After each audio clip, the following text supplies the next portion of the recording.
We're going to begin a brand new series this weekend entitled I Am. But as we get there, I just kind of want to do a refresh course, if you will, kind of just help us to focus on where we've been since we began this new year. And so I brought my trusted friend up here with me this morning. You guys all know that I'm not an artist. But just to kind of help us, I'm a picture person. I like to see it. And so maybe there's someone out there that's kind of like me from that standpoint. So I kind of walk through where we've been. You remember, or hopefully you remember what our word for the year is. Our word for the year is what? Anybody remember? Believe. Our word for the year is believe. Our word for the year is believe. As y'all can already see, I'm not an artist. The word for the year is believe. And we began this new year, 2021, by talking about this whole idea of believe. And as I shared, our word for the year is the fact that for most of us in this room, for most of us, when we talk about a relationship with God through Jesus Christ, we will admit that we believe. But so this word is not just believe. We talked about the fact that even Satan and the demons, they believe. But this word has so much power behind it because it's an action word. In other words, taking it farther than where we've ever been before, maybe in our lives, and going past the whole idea that we just believe, but that we actually put action behind the word believe. That we just don't believe in a relationship with God through Jesus Christ, but we believe so much more than that. The power behind the word believe. So we began this year by talking about being part of the team. Y'all remember that? I know you've slept since then, but everybody remembers we talked about being part of the team. But not only, we talked about the whole game setup. And that it's more than just being a part of God's team. Anytime I'm part of any team, I just don't want to be on the team. I actually want to play. I want to be in the game. And we talked about, through that first series we were in this year, how the team, or if you will, the game, how from a team or game standpoint is that where are you at in the game? Where are you at as far as being part of the team? Some of us are fans. Some of us are out tailgating the whole time. Some of us are actually underneath the stands. We don't engage in the game. Some of us, we're at the concession stand. We're watching the game on the screen as we're getting our hot dogs or our popcorn or whatever that looks like. You know, some of us are actually on the field. We're on the team, but we're still not in the game. And how we talk about how God wants all of us in the game. He wants all of us in the game. He wants us all to use our gifts, our talents, all those sort of things to be a part of this game, to be a part of the team. And then we just finished up a series talking about this whole idea of prayer. And how often we just touch the surface of prayer. And we looked at prayer in hopefully in a different way in our lives. And but today we're beginning a brand new series entitled I Am. I am. Now all throughout, specifically John, I don't know if you've already turned there or not. If you look inside your worship folder, you would have seen that we're going to be in John 15. And if you haven't turned there, let me encourage you to go ahead and turn there. Hopefully you're already taking notes. Maybe you wrote this out. Maybe it's starting to process in our minds of where we're going this year. But through the book of John, we see that this whole idea of Jesus makes these statements about himself. He says, I am this, I am that, I am, I am, I am. And we're going to just go through this series all the way into Easter, looking at these various statements and what do they mean to us in this whole idea of believe as being part of the team, and as we go forward in our prayer lives, what all that actually looks like for us. How many of you are gardeners? Nobody? Really? I'm shocked. Small. Okay. Some of you were gardeners. I'm kind of shocked by that. Years ago, when Susan and I first got married, and I was informed this week that actually I wasn't a part of it. Susan and I really aren't gardeners. In fact, early on in our marriage, we killed a cactus, and then I was told that actually we didn't. That I'm glad of this. I'm glad she told me that she killed the cactus. So that removes me from the equation of that. But neither one of us really have a green thumb. Now, we, over the years, have started, I have specifically now, not yet, but we have usually a garden and have some things part of it. But we're really not known to be gardeners in our family. But we're going to look at this whole idea of what Jesus says, specifically in John chapter 15, verse 5. Look what he says here. He says, Jesus says, I am the vine, you are the branches. If a man remains in me and I in him, he will bear much fruit. Apart from me, you can do nothing. So go ahead and underline where Jesus says, I am. Circle that, put a box around it, highlight that. There's that I am as we begin this weekend, as we begin our series. I am. But to really understand this and to try to help us connect more with what Jesus is saying, we have to kind of look at the context of where Jesus is at, where the disciples are at, in the context of Jesus saying these words. We have to understand what's happening. We have to understand that Jesus doesn't have much time left. He doesn't have much time until he's going to go before the powers that be, that he's going to go on trial, that he's going to be beaten, that he's going to be put upon a cross, that he's going to die upon a cross. He doesn't have much time before all this is about to take place. He's down to his final moments with the disciples, the final hours. So Jesus just is being very careful about what he says and how he says it. And this is one of those moments. Jesus knows, again, that he doesn't have much time. And he challenges them face to face, if you will. And he shares with them about challenges that they're going to be facing. If you go back and you look before we get to John 15, you will see the various things that are going on in Jesus' life and in the disciples' lives. We find Jesus where? We find Jesus in the upper room. In the upper room, Jesus has washed the feet of the disciples. They've talked about all this. They're eating together. Various conversations are taking place. The Last Supper, or what we call communion, or the Lord's Supper, has taken place. In John 14, Jesus says, in just a little while, the world will no longer see me. Now, when Jesus is speaking, I would dare say that Jesus is probably starting to see a little bit of concern. Maybe on the face of the disciples, they start to look like, they're not understanding. They're not understanding everything that is taking place. Jesus also goes on to say, I'm going to be leaving, but I'm not going to leave you alone. I won't leave you as orphans. I'm leaving you, but I won't leave you alone. And the disciples had to be, what is Jesus talking about? The bread represents Jesus' body. This wine represents Jesus' blood. He's going to leave us, but he's not going to leave us alone. Orphans, all these different things. What does all this mean? And as they're leaving the upper room, Jesus had to have noticed the look of concern, the look of not understanding, the look of confusion on the disciples' faces.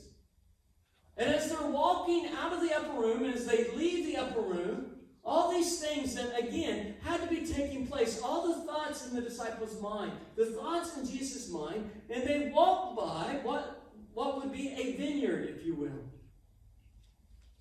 where fruit has grown for generations. And I dare say Jesus probably was thinking, not to put thoughts in his mind or put words in his mouth, but he's thinking, what do I say? I see their concern. I see that they don't understand. What do I say to them? How do I help them process all that they have seen, all that they've heard, and all that they are about to see?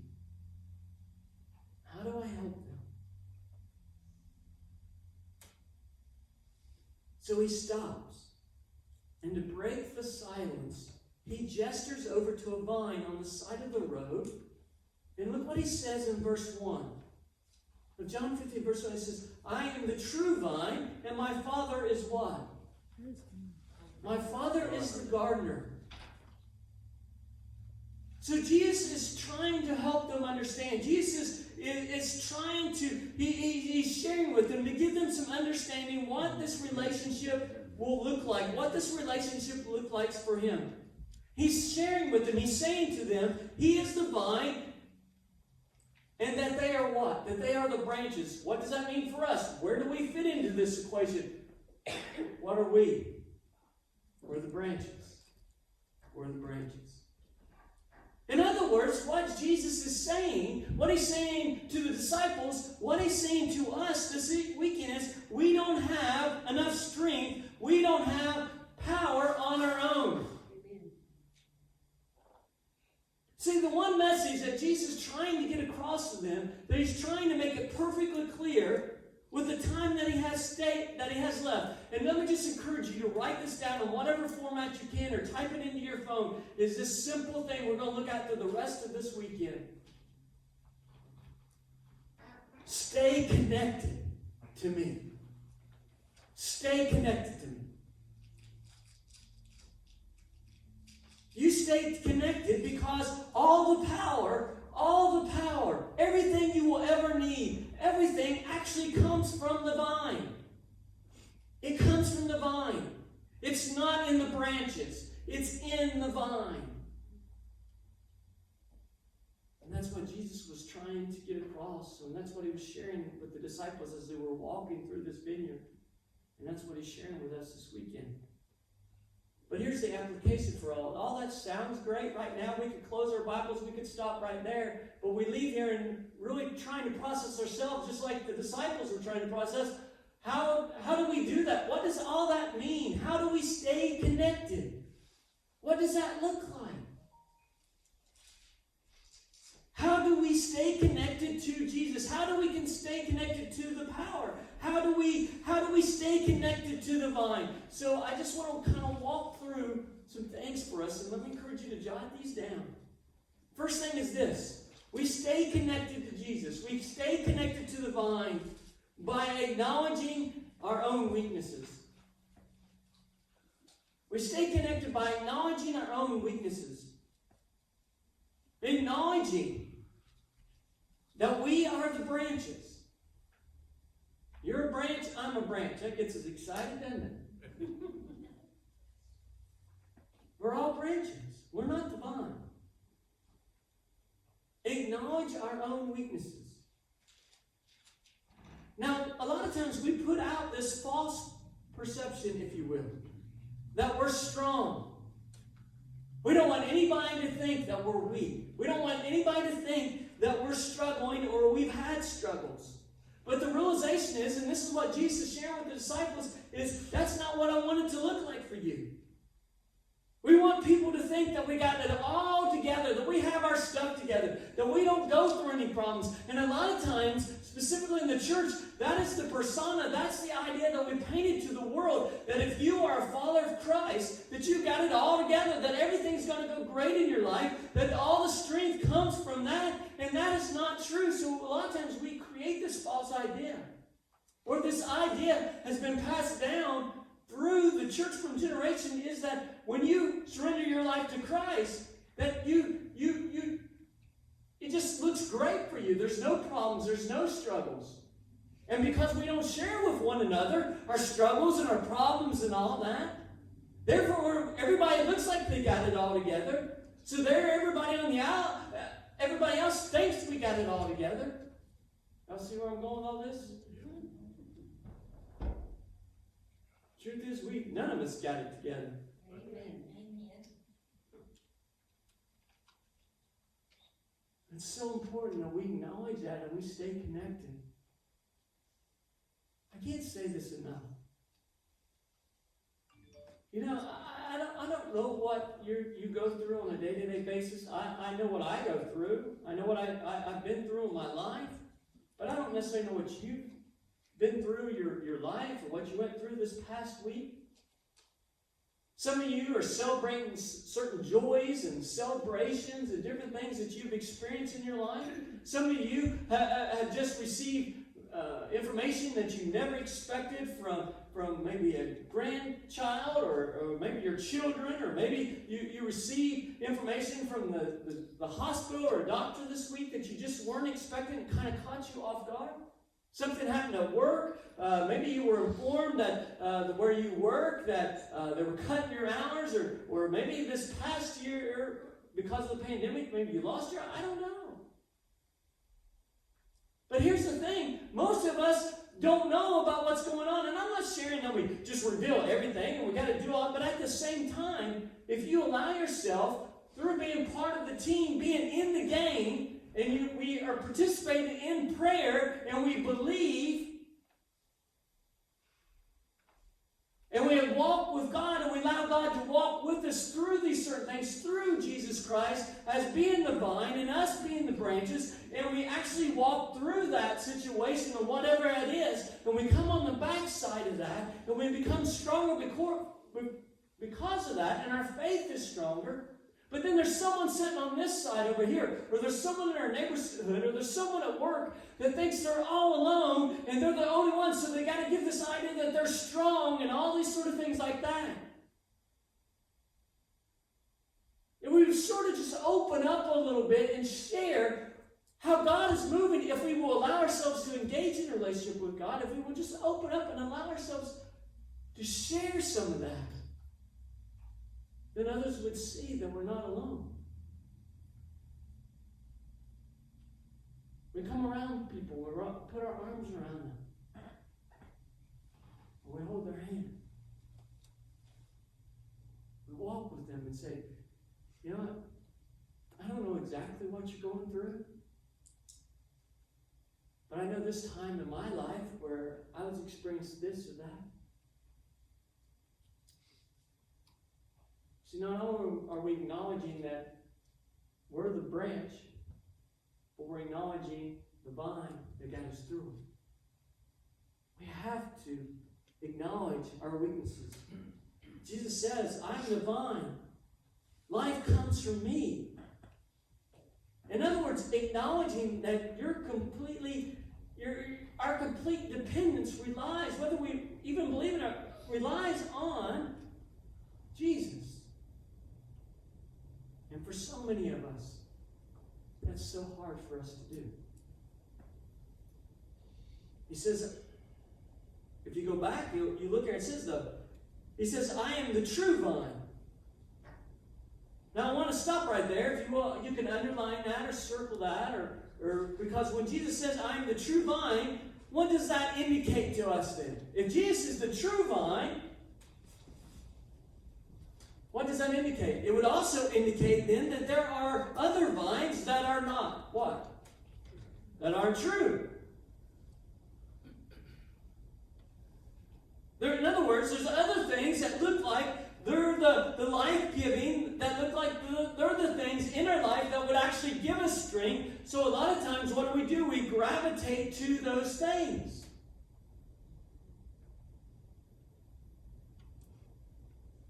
And Jesus says, I am the true vine.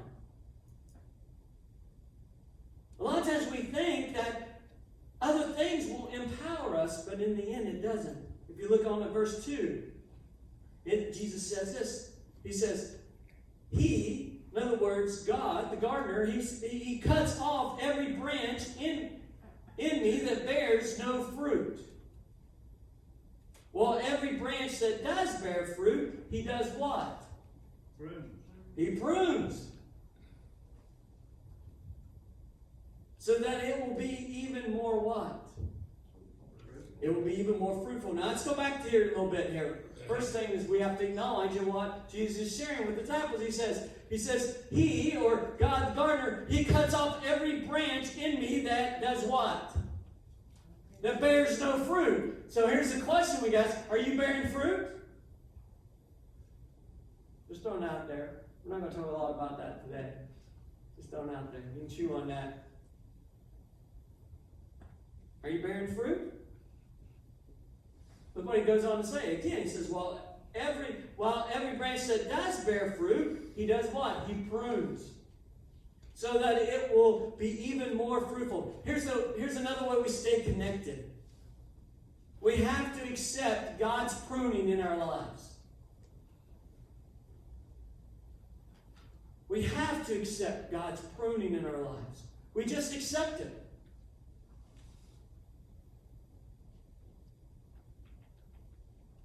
Now, this isn't easy.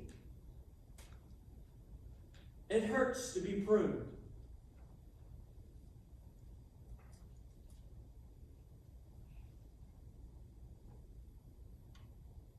In other words, when we talk about this whole idea of pruning, there's a lot of things that happen in our lives that we just don't understand. God allows maybe some financial difficulty. Maybe He's allowing some physical challenge. Maybe it's a health challenge. Maybe He wants us to know that He is the vine, that we are the branch.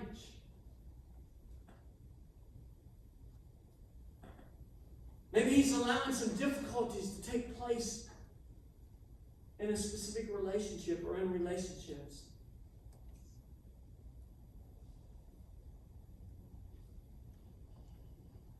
It's a lot of times when we're walking through that, it's hard for us to understand. It's hard for us to see the difficult challenges that we face in this life. In reality, are acts of love of God. As He does what? As He prunes us. So we will be stronger. So we will do what? We will bear fruit. In my yard, at the end of my driveway, I don't know what these things are. I call them twigs. I'm not sure what they are. But as long as they're I don't know, they're about this high right now. They're just like a bunch of fake grass to me. I don't know what they are. I'm sure they have a technical name. Maybe they are just grass. I don't know. But they're about this tall. And they're dead as doornails. I mean, they're dead as dead can be. Here we are. I know it's still part of winter. Praise God, we're almost at spring, but it's still part of winter. But they will, and even when things start to come back to life, they will stay dead until I do what? I have to prune them. I have to nibble them back down. And once I just break them off, or I cut them back down and all that, back down to just like this, then they just do what? They start to turn green, and they start to grow, and they grow, and they grow. And each time I've done that, there's been more the next time. Exact same thing in our life. Pruning has to take place for us to bear fruit. And as a branch, we should want to bear fruit. Because what happens if we don't bear fruit? What does it say? He cuts off every branch in me that bears no fruit. In other words, it disengages. If you look over in Hebrews chapter 12, you'll see that these words, it says, no discipline seems pleasant at the time, but painful later. However, it produces a harvest of righteousness and peace for those who have been trained by it. Growing up as a young man, I experienced a lot of discipline. It was never fun at the time. But it helped me grow into the young man, or the older man I am today. I'm still young. James, if you look over in James 1, it says, consider it pure joy. How many of us consider it pure joy? Listen to this. It says, consider it pure joy, my brothers, whenever you face trials of many kinds. Yes, I got a trial today. Yes, I'm going through a trial. Yes, there's an extra little bounce in our step. Yes, we're excited because we're going through a trial. How many of us feel that way? Not one of us, amen. It says, consider pure joy, my brothers, whenever you face trials of many kinds, because you know that the testing of your faith develops perseverance. Perseverance must finish its work so that you may be mature and complete, not lacking in anything.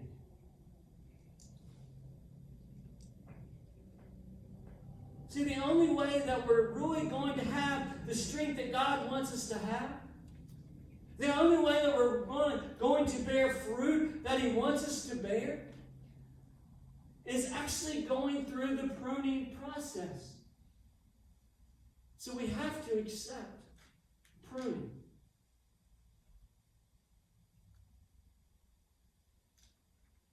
But we also, to stay connected to the vine, we also have to, look at this, we just have to remain. We have to remain. That's the key to everything. Write down in your notes, write down in your Bible, circle that, highlight it, whatever. When you look there, it says remain or abide. We have to remain. Now I know we really get excited about remaining. In other words, we really get excited about the whole idea of just being still. Someone like me, it is almost impossible to be still. Last night, Susan said, "Can you just be still for just a moment?" It's so hard for me. But that's what God says. He says, remain. Be still.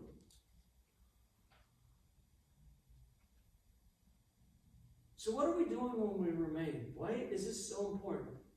It means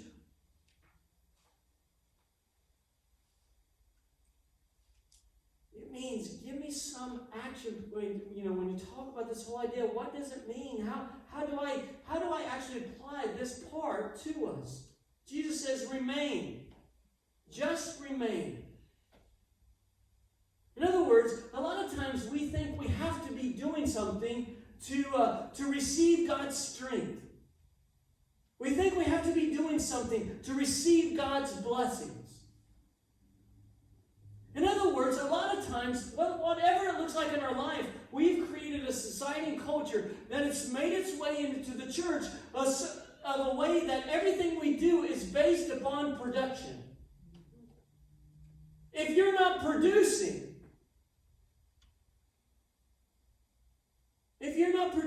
in other words, it's based on the fruit, and Jesus says no, it's on the connection.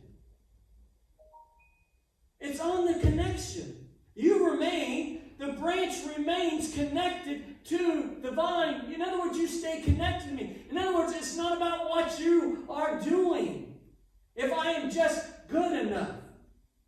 We'll talk about this more through the series. If I'm just good enough. If I serve this so many hours at church, if I'm involved in so many ministries, if I attend so many services, if I do this and I do this and all that, then I am at this point in my relationship with God. And that is not biblical. But we painted that picture that it is. It is not biblical. It is nowhere in Scripture where you see that.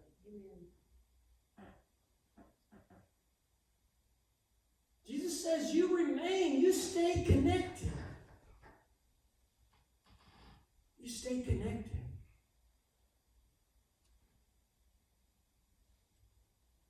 See, this goes against everything that we're just used to hearing. Everything that we hear about is production-based. Everything that we know is based upon production. So a lot of times we think, well, if I produce, then I connect to Jesus. You connect to Jesus that leads to the fruit. You don't have fruit and that leads then you to Jesus. No, you have Jesus, you stay connected, which then produces the fruit.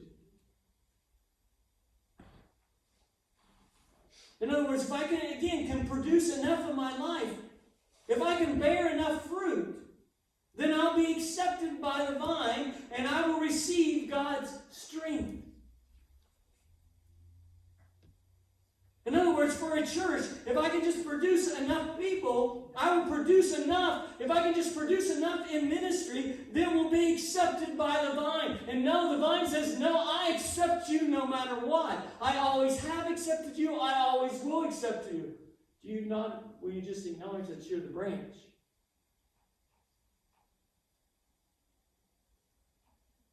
Some of you are carrying and have carried, and so many people are carrying such a heavy load because they're trying so hard to produce, trying so hard to earn God's love, trying so hard to get that relationship with Jesus. If I just do this, and Jesus saying, no, you don't get it. I loved you. I always have loved you. I died on a cross for you.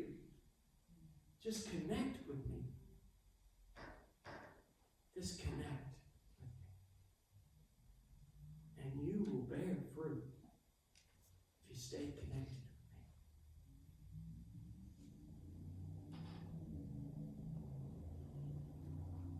Several years ago, I was in a room, not nearly the size of the room that we're in this weekend. It was on the top floor of this room. This building I was in had 2 floors to it, and the upper floor of this room was designated to a place of worship. And it was a packed, full room.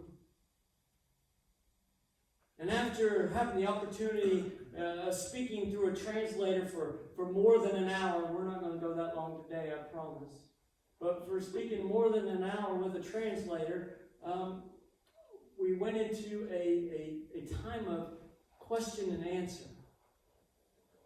And what I didn't know at the time in the audience that I was speaking in, that this gentleman that stood up to ask his question happened to be a Buddhist monk. And I could tell that the translator and this gentleman that stood up were having this conversation, and he finally looked at me and he says he has some questions about what you just spoke upon and what you just shared. And what I had been preaching upon was when Jesus shares about the prodigal son. And just to, again, to refresh us, to refresh our minds, and maybe for those that aren't familiar with the story that Jesus shares about the prodigal son, Jesus talks about this son that wanted the wealth of his dad, that wanted his inheritance early. So he goes to his dad, and he looks at his dad and says, Dad, I want you to go ahead and give me my inheritance now. Now think about, again, what that son was saying to his dad. But anyway, the dad turns over his part, his share of his inheritance to his son. He gives it to him. His son goes off. He spends all that money on different things of life. Till finally, he ends up not having any money at all. He finds himself living and working amongst a pig farm, if you will, and eating pretty much exactly what he's feeding. And he gets this idea in his mind, you know what? My dad's servants are actually eating better than I'm eating right now. They actually have a better life than I have. So if I will just go back, maybe if I go back, I can ask my dad if I can work for him. I can work as a servant for him, and at least I would be in a better place than I am now. And Jesus is sharing this amongst the audience. And what happens is as the son gets closer to his home, his dad sees him from far off. His dad and son come together. They reunite. He kisses his son. He hugs his son. He loves his son. He tells his servant, he says, go and kill the best calf. Go and get the best robe. Go and get different things for his son. He shares with him. He's saying, my son is home. He was lost, but now he's found. The son is asking from his dad, I could just come back and work for you. This dad, if you understand the story, if you see the story that Jesus is sharing, it will have nothing to do with that. He loves his son just for being his son. He just doesn't say, he says, you know what? You never would have experienced this in your life if you wouldn't have asked or wouldn't have acted the way you acted. He doesn't look at his son and he doesn't say, why did you act that way? I can't believe that you lived that lifestyle. You weren't raised that way. Why did you act that way? You notice in the story that Jesus shares, he doesn't dive into any of that. He loves his son. He wraps his arms around his son. He throws this huge party, this celebration for his son. That's unheard of for us to understand.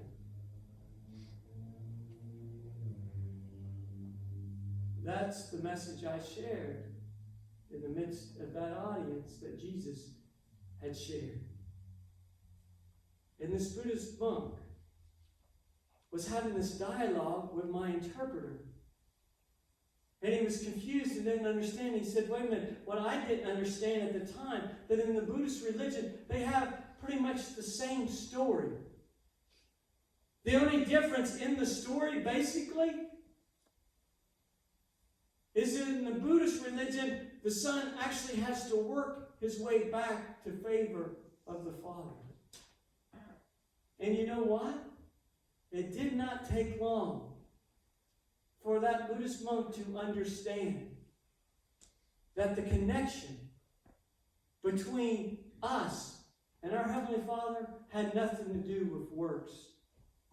And you know what? He realized even in his life, he was tired of work.